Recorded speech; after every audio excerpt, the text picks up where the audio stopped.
This is a recording of the International Communist Party, which maintains its direct line running from Marx to Lenin to the foundation of the Third International and the birth of the Communist Party of Italy in Leghorn, Livorno, 1921, and from there to the struggle of the Italian communist left against the degradation in Moscow and to the rejection of popular fronts and coalitions of resistance groups.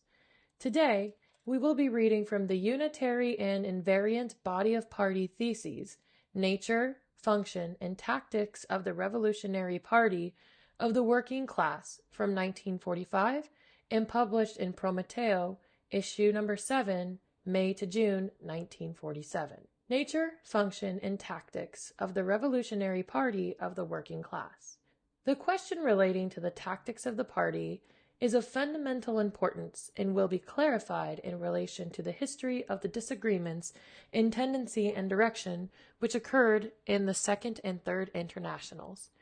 We must not regard the question as being secondary or derivative in nature,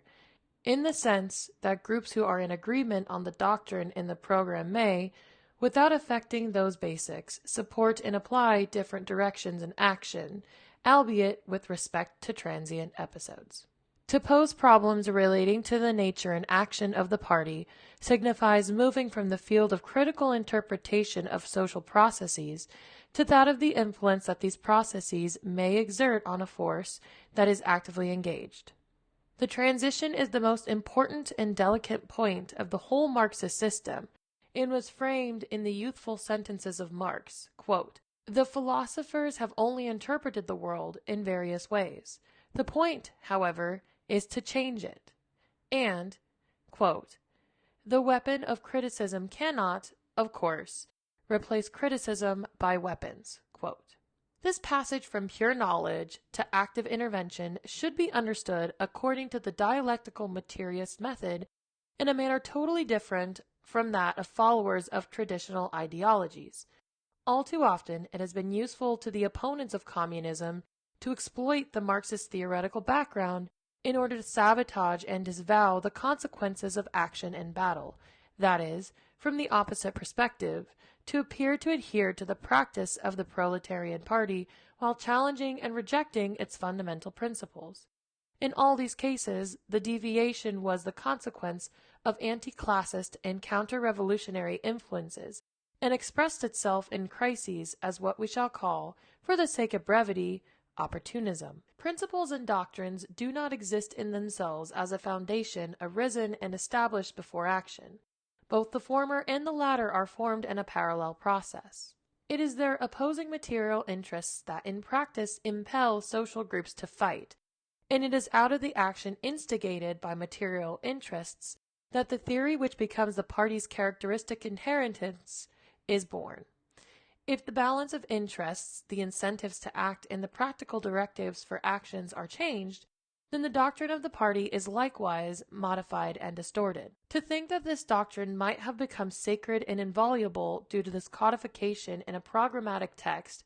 and through a strict organizational and disciplinary arrangement of the party organism, and that therefore one may adopt various policies and have recourse to multiple maneuvers in that area of tactical activity, means having failed to identify, using Marxist criteria, the real problem that needs to be resolved in order to decide how the methods of tactical action may be selected. We return to the determinist analysis. Do social events unfold through uncontrollable forces, giving rise to diverse ideologies, theories, and opinion among men? Or can they be modified according to the more or less conscious wish of men themselves? This question is dealt with by the proletarian party's own method, which it radically brushes aside traditional thinking,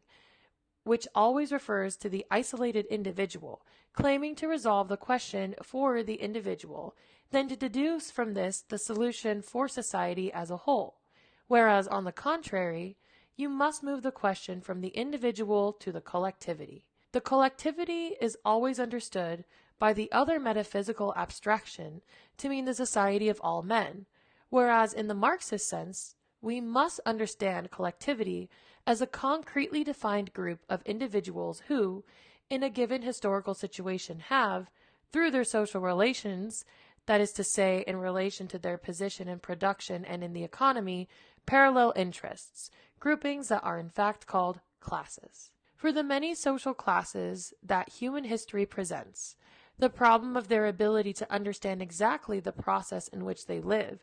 and to exercise a certain degree of influence over it, is not resolved in one and the same generic way. Each historical class has had its own party, its own systems of opinions and of propaganda.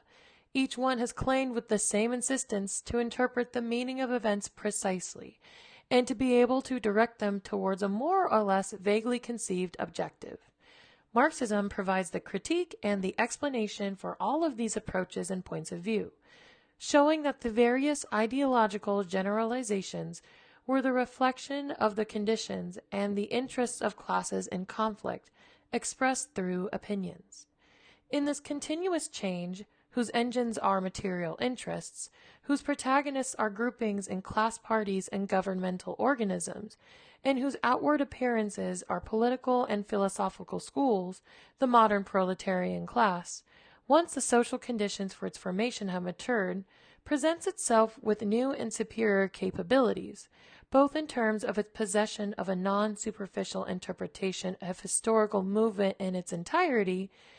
and in terms of the concrete efficacy of its action in social and political struggle in influencing the general unfolding of this movement. This fundamental concept was set out by Marxists with the classic and notable phrases, quote, "With the proletarian revolution, human society emerges from its prehistory," quote, and, quote,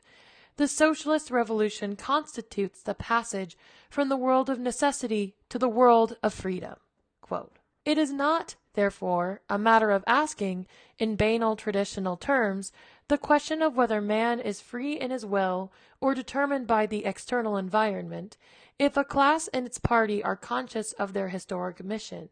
and derive from this theoretical consciousness the power to implement it with a view to bringing about a general improvement, or are drawn into the struggle, into success or disaster, by higher or unknown forces. You must first ask what classes and what parties they are, what are their relations in the field of productive forces and state powers, what is the historical path already taken, and what is the path that, according to the results of critical analysis, remains to be taken. According to the doctrine of religious schools, the cause of events lies outside of man, in God the Creator, who has decided everything and who has also decided to concede a degree of liberty of action to the individual, for which he must therefore answer in the afterlife. It is well known that Marxist social analysis has completely abandoned such a resolution of the problem of the will and determinism. But also, the solution offered by bourgeois philosophy, with its claims to enlightenment critique and its illusion of having eliminated all arbitrary and revealed premises,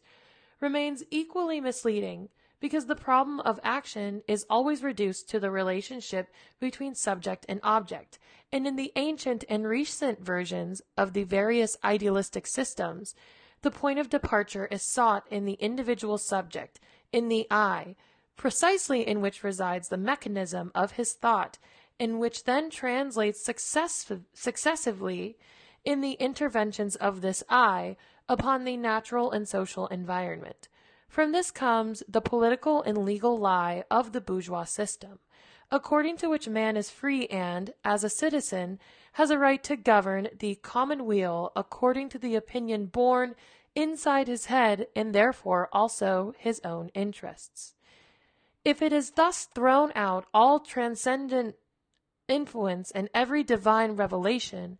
the Marxist interpretation of history and of all human action has with no less decisiveness capsized the bourgeois schema of liberty and individual will, showing that it is the individual's needs and interests that explain his movement and action, and that his opinion and beliefs is what is called his conscience, are only determined as the final effect of the most complicated influences. Indeed, it is when we pass from the metaphysical concept of conscience and the will of the I to the real and scientific concept of theoretical conscience and the historical and political action of the class party, that the problem is posed clearly and we can address the solution. This solution has an original repercussion for the movement in the party of the modern proletariat, in that for the first time a social class appears which not only driven to break up old systems and the old political and legal forms that impede the development of productive forces, a revolutionary task which preceding classes also had, but for the first time carries out its struggle not in order to set up a new dominant class, but to establish productive relations which allow the elimination of economic pressure and the exploitation of one class by another. Therefore, the proletariat has at its disposal superior historical clarity, and in directing society, exercises more direct influence over events than the classes that have preceded it could exercise. This historical attitude and new faculty of the class party of the proletariat should be followed through the complex process of its manifestation in the sequence of historical events that the proletarian movement has encountered to date.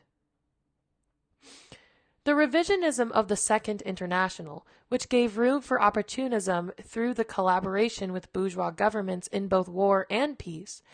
was the manifestation of the influence that the peaceful and apparently progressive phase of the bourgeois world had on the proletariat towards the end of the 19th century. At the time it seemed that the expansion of capitalism was not leading, as it had been set out in Marx's classic schema, to the exonerable aggravation of class antagonisms and of exploitation and proletarian immiseration. It seemed, when the limits of the capitalist world could be extended without arousing violent crises, that the standard of living of the working classes could gradually improve within the bourgeois system itself. Theoretically, reformism elaborated a scheme of evolution without clashes from a capitalist to a proletarian economy without conflict. Practically, and consistently with the theory, it stated that the proletarian party could exert a positive influence, winning partial advances through the day-to-day trade union, cooperative, administrative, and legislative activity, which would in addition expand the number of nuclei of the future socialist system within the body of the current one, which would gradually transform in its entirety. The idea of the task of the party was no longer that of a movement that would make everything dependent on the preparation of a final effort to attain the final goals, but was transformed into a substantially voluntarist and pragmatic idea, in the sense that day-to-day work was presented as a solid and definitive fulfillment, and counterposed against the emptiness of the passive expectation of a great future success that should arise from revolutionary struggle. No less voluntaristic, also for its declared adherence to more recent bourgeois philosophies, was the syndicalist school of thought. Even if it spoke of open class conflict and the removal and abolition of the very bourgeois state mechanism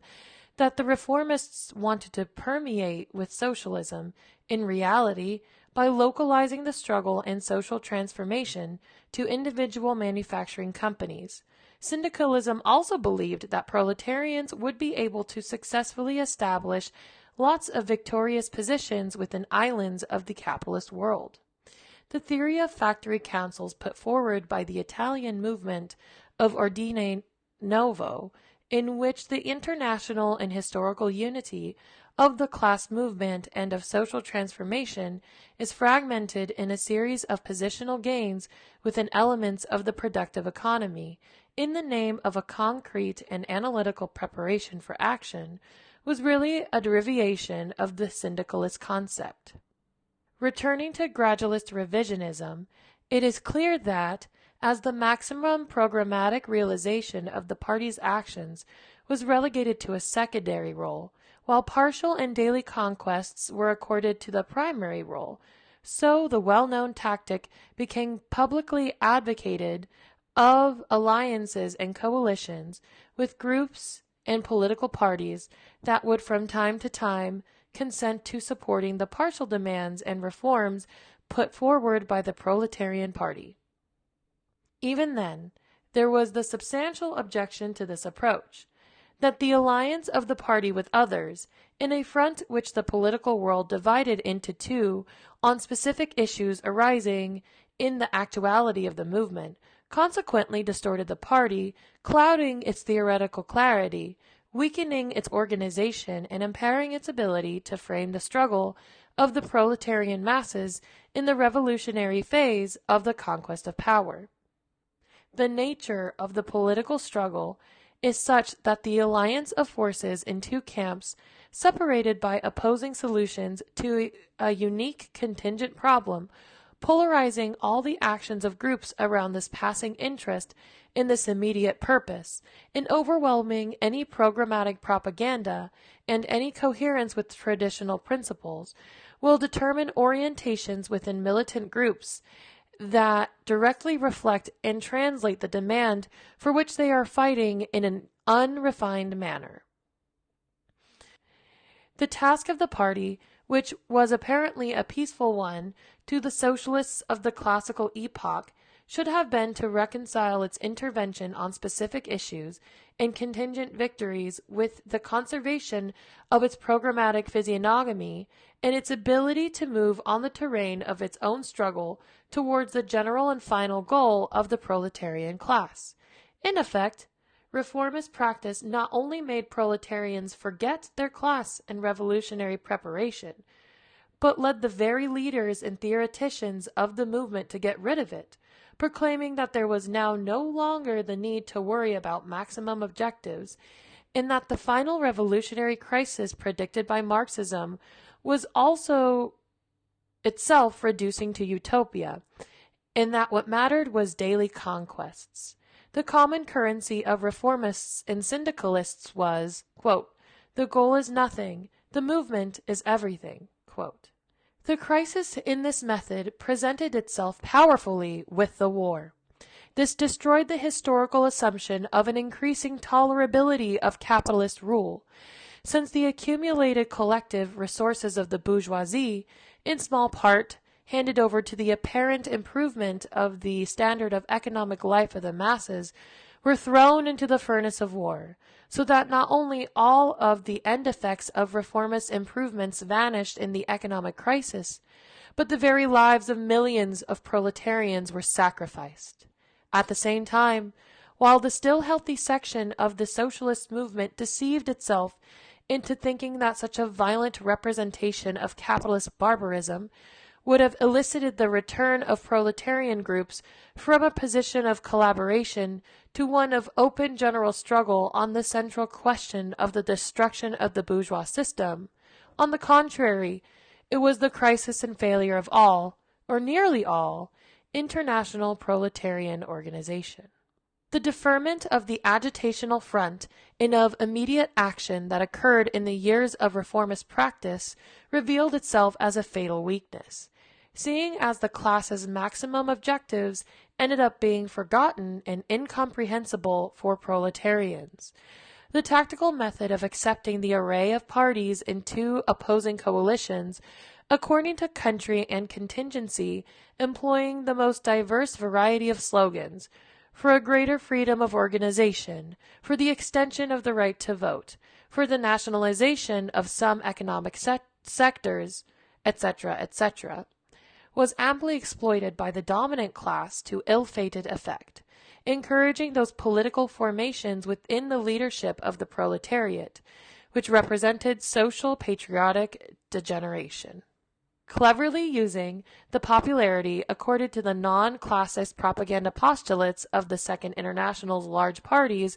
with their powerful massive organizations, it proved easy to throw their political preparation off course, demonstrating that it was the interest of the proletariat, and even its road to socialism, to defend other outcomes at the same time, such as German civilization against feudal and theocratic Tsarism, or Western democracy against Teutonic militarism. The labor movement's riposte to the betrayal of the Second International was the formation of the Third International through the Russian Revolution. It must be said, however, that if the new International's restoration of revolutionary values as regards doctrinal principles, theoretical approach, and the central question of state power was magnificent and all-encompassing, its organizational arrangements and its approach to its own tactics and those of its member parties were not so comprehensive. Its critique of the Second International opportunists was, however, comprehensive and unambiguous,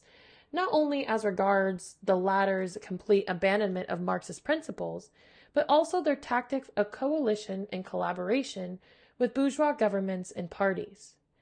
It was made very clear that the particularistic and contingent line adopted by the old socialist parties had not led to workers being guaranteed minor benefits and material improvements in exchange for them having renounced their preparations for a wholesale attack on bourgeois institutions and power, but had led, by compromising both the minimum as well as the maximum outcomes,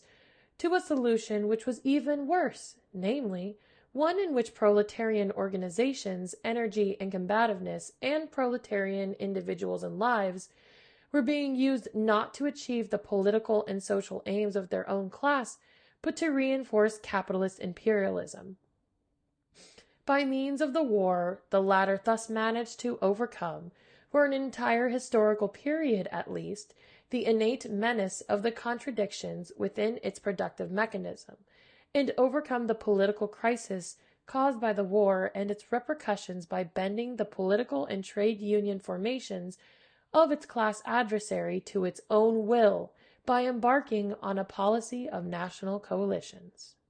This, according to the Leninist critique, was tantamount to having completely perverted the role and function of the proletarian class party, which isn't to protect the bourgeois fatherland or the institutions of so-called bourgeois liberty from danger,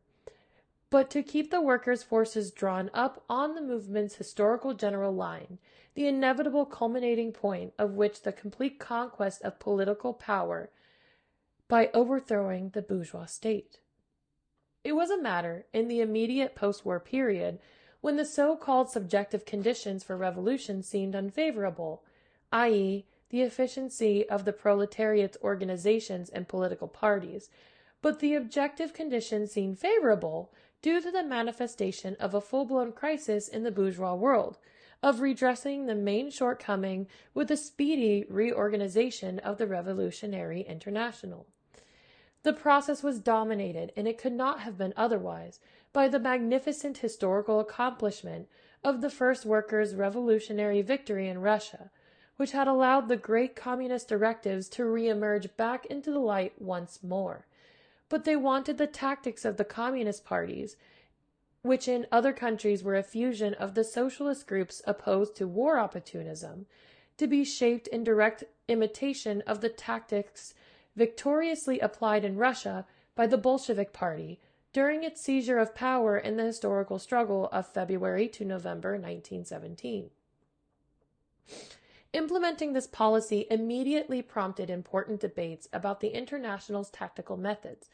and especially about the one known as the United Front, which consisted of frequently issued invitation to other proletarian and social parties for joint agitation and action within the aim of demonstrating the inadequacy of those parties' methods in order to shift their traditional influence among the masses to the advantage of the communists. Yet, despite the frank warnings of the Italian left and other opposition groups, the leaders of the International didn't take into account of the fact that this tactic of the United Front, by forcing revolutionary organization alongside the very social democratic, social patriotic, and opportunistic ones from which they had just separated in implacable opposition, would not only disorient the masses by making impossible the advantages this tactic was supposed to confer, but also, more seriously still, it would contaminate the revolutionary parties themselves. It is true that the Revolutionary Party is history's best and least restricted factor, but equally it never ceases to be its product, being subjected to transformation and change every time that there is any modification of the social forces. The question of tactics shouldn't be thought of as being like the deliberate wielding of a weapon, which, wherever you aim it, stays the same. The party's tactics influence and modify the party itself. If it is true that no tactic should be condemned in the name of prior dogmas, Equally, every tactic should be analyzed and discussed in the light of a question something like this. In possibly gaining for the party greater influence over the masses, might it not risk compromising the party's character and its capacity to lead the masses toward the final objective? The adoption of the tactic of the United Front by the Third International showed, in fact, that the Communist International was also on the same road to opportunism that had led the Second International to liquidation and defeat. Characteristic of the tactics of opportunism had been the sacrifice of the final, total victory to partial and contingent successes. The United Front tactic revealed itself to be opportunist too, precisely insofar as it had also sacrificed the primary, indispensable guarantee of final, total victory, the revolutionary capacity of the class party, in favor of contingent actions which would supposedly ensure the proletarians certain momentary and partial advantages, growth of the party's influence over the masses, and greater proletarian cohesion in the struggle to gradually improve its material conditions and to maintain any advantages won. In the circumstances of the post-First World War period, which seemed objectively revolutionary, the International's leadership was prompted by their concern, not entirely groundless, that they might be caught unawares with scant support among the masses when a general European movement, with the potential to take power in some of the greatest capitalist countries, broke out. So important was the possibility of a rapid breakdown of the capitalist world to the Leninist International that today we can understand how, in the hope of leading even greater masses into the struggle for the European Revolution, they relaxed the admission criteria to admit movements which weren't genuine communist parties, and how they tried, with the flexible tactics of the United Front, to retain contact with the masses who were behind the hierarchies of parties which were oscillating between revolution and conservatism. If the favorable eventuality had actually occurred, its impact on the politics and economy of the first proletarian power in Russia would have been so great it would have allowed an extremely rapid recovery of the communist movement's national and international organizations. But as it was the less favorable outcome which came about instead, that of capitalism's relative recovery, the revolutionary proletariat had to take up the struggle again and go forward with a movement that had sacrificed its clear political approach and structural and organizational homogeneity and was now exposed to new opportunistic degenerations. Yet the error that opened the door of the Third International to the new, more deadly opportunist wave wasn't just a miscalculation about the likelihood of the proletariat becoming revolutionary. It was an error of historical approach and interpretation consistent with wanting to generalize the experiences and methods of Russian Bolshevism and apply them in countries where bourgeois capitalist civilization had progressed much, much further. Russia, before February 1917, was still a feudal country in which capitalist productive forces were fettered by antiquated relations of production. In this situation, analogous to France in 1789 and Germany in 1848, it was obvious that the proletarian party needed to fight against Tsarism, even if the establishment of a bourgeois capitalist regime, once Tsarism had been overthrown, seemed impossible to avoid, and it was consequently just as obvious that the Bolshevik Party needed to enter into contact with other political groupings, contacts rendered necessary by the struggle against Tsarism. Between February and October 1917, the Bolshevik Party encountered objective conditions which favored a much more ambitious scheme, that of grafting onto the overthrow of Tsarism a subsequent proletarian revolutionary victory. As a consequence, its tactical positions became more rigid, and it adopted a stance of open and ruthless struggle against all other political formations, ranging from the reactionary supporters of a Tsarist feudal restoration to the socialist revolutionaries and Mensheviks. And yet, the fact of a real possibility of a restoration of absolutist and theocratic absolutism was still to be feared, and the fact that in an extremely fluid and unstable situation, the political and state formations controlled or influenced by the bourgeoisie still lacked any solidity or capacity to attract and absorb the autonomous proletarian forces. This put the Bolshevik Party in a position where it could accept the need for provisional contacts and agreements with other organizations which had a proletarian following, as happened during the Kornilov episode. By realizing the united front against Kornilov, the Bolshevik Party was actually struggling against a feudal reactionary restoration. What is more, the Bolsheviks didn't have to worry about the Menshevik and socialist revolutionary organizations being better organized, which might have enabled them to exert influence on the party, nor was it worried that the level of solidity and consistency of state power was such as to have allowed the latter to derive any advantage from the contingent alliance with the Bolsheviks by turning it against them later on. The circumstances and relations of forces in countries where bourgeois civilization was more advanced were, however, completely different. In these countries, there was no longer any prospect of a reactionary restoration of feudalism, and even more so today, and therefore the raison d'etre for possible joint actions with other parties was entirely lacking. What is more, in these countries, state power and bourgeois groupings were so entrenched in power and so used to wielding it, that one could reasonably predict that the proletariat's autonomous organizations, if pushed into frequent and close contact with them via the tactic of the united front,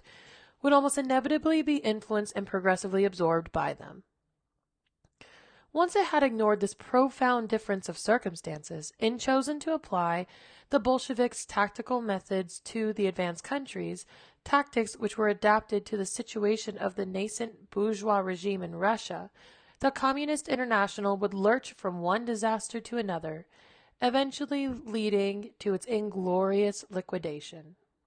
The tactic of the United Front was extended to the point of launching slogans which diverged from the party's programmatic ones on the question of the state by supporting the installation of workers' governments, that is, governments composed of a mixture of communist and social democrat representatives, able to attain power by the normal parliamentary means, without having to violently destroy the bourgeois state machine. This workers' government slogan would be presented at the Fifth Congress of the Communist International as the natural and logical corollary of the United Front tactic, and would go on to be applied in Germany, resulting in a grave defeat for the German proletariat and its Communist Party. With the open and progressive degeneration of the International after the Fourth Congress, the watchword of the United Front served to introduce the perverse tactic of forming electoral blocs with parties that were not only not communist, but even non-proletariat, creating popular fronts, supporting bourgeois governments. In other words, and this is where the most recent issue arises, of proclaiming that in situations where the bourgeois fascist counteroffensive had attained the monopoly of power, the Workers' Party, suppressing the struggle for its own specific ends, had to form the left wing of an anti-fascist coalition, no longer embracing proletarian parties alone, but also bourgeois and liberal parties with the objective of combating bourgeois totalitarian regimes and putting in place coalition governments of all the bourgeois and proletarian parties opposed to fascism.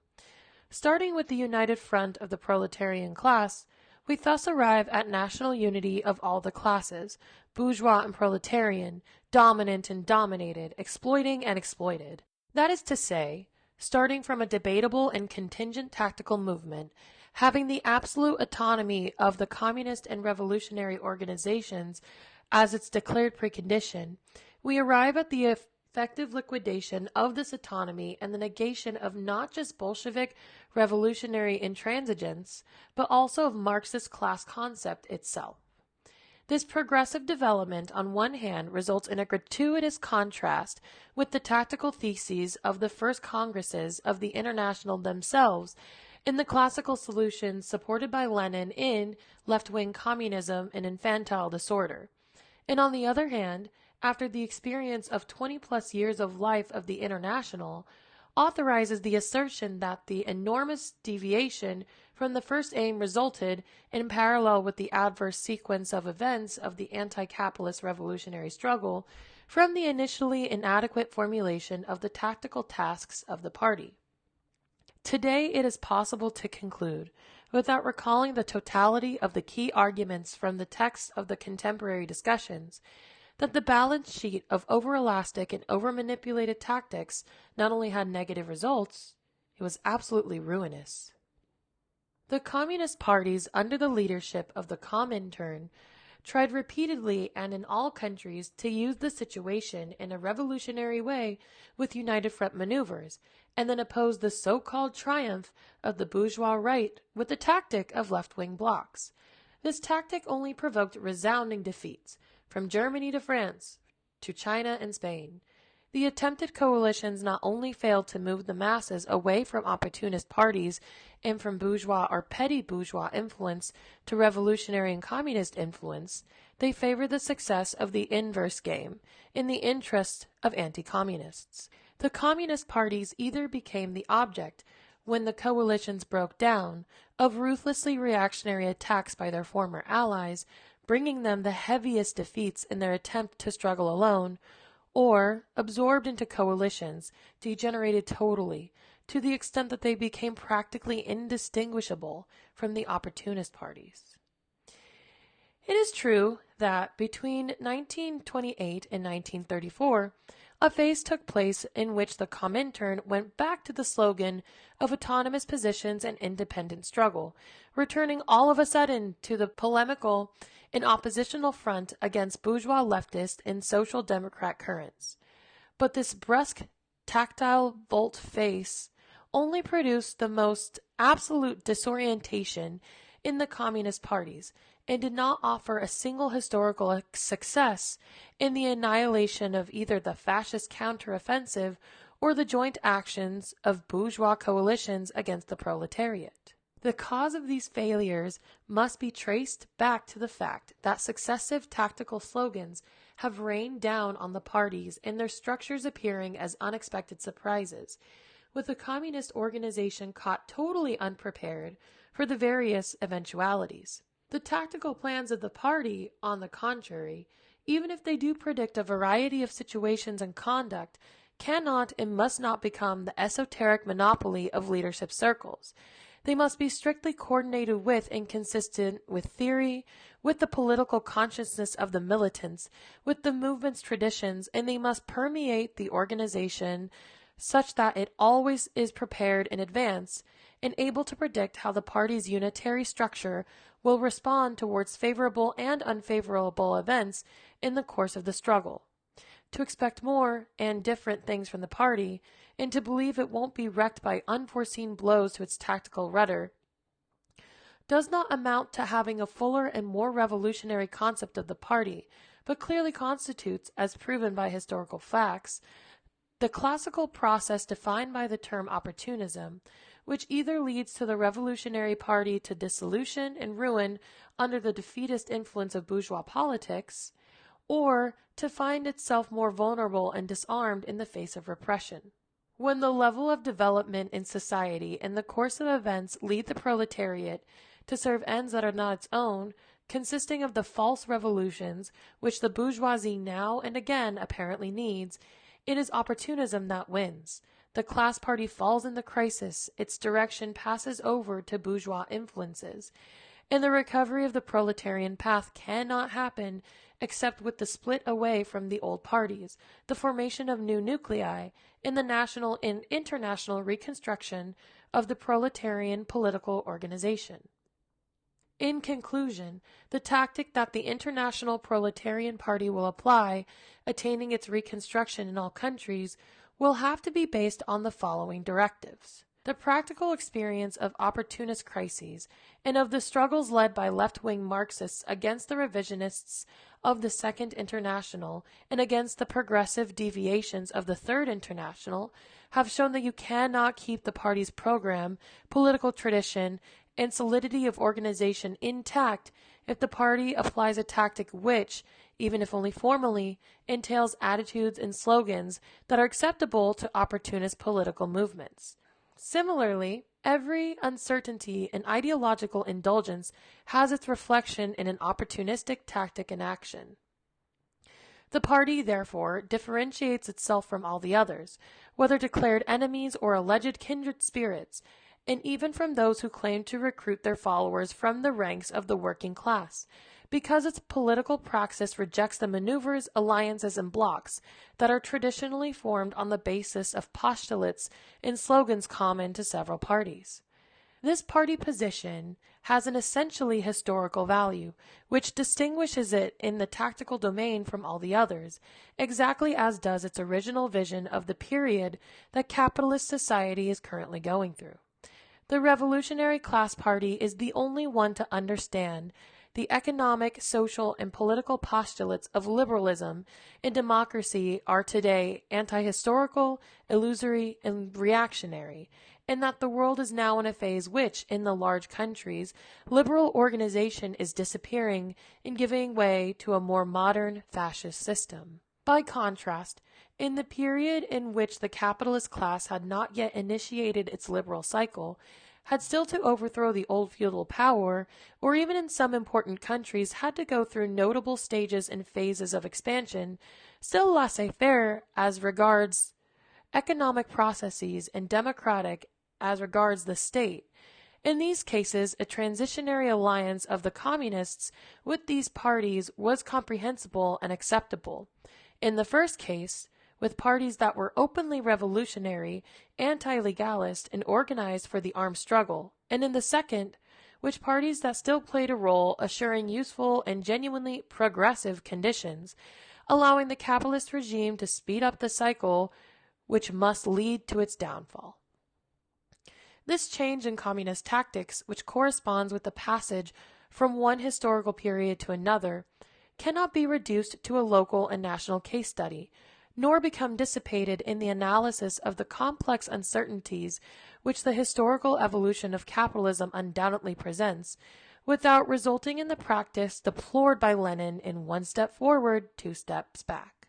The politics of the proletarian party has, above all, been international, and this distinguishes it from all others, ever since its program was formulated for the first time and since the historic need for its effective organization first arose. As the manifesto states, the communists, who support every revolutionary movement everywhere against the existing social and political order, put forward and assert, alongside the question of property, the common interests of the entire proletariat, who are independent of any nationality. And the revolutionary strategy of the communists, until it was corrupted by Stalinism, has inspired an international tactic looking to achieve the breakthrough in its bourgeois front in the country where the best opportunities appear, mobilizing all of the resources of the movement to this end. Consequently, the tactic of insurrectionary alliances against the old regimes ends historically with the great event of the Russian Revolution, which eliminated the last great state and military apparatus of a non-capitalist character.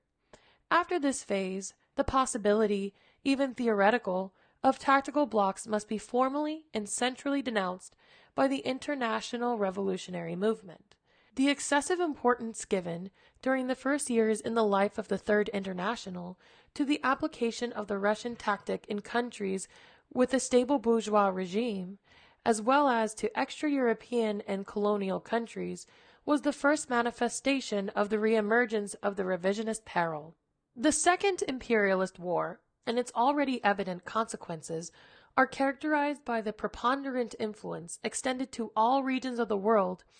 even those where the most backwards form of indigenous society survive, not so much of powerful capitalist economic forms as the exonerable political and military control exercised by the great imperial center of capitalism, for now brought together in a giant coalition, which includes the Russian state. Consequently, local tactics can only be aspects of the great revolutionary strategy, which above all must be to restore the programmatic clarity of the global proletarian party, and then to rebuild the network of its organization in each country.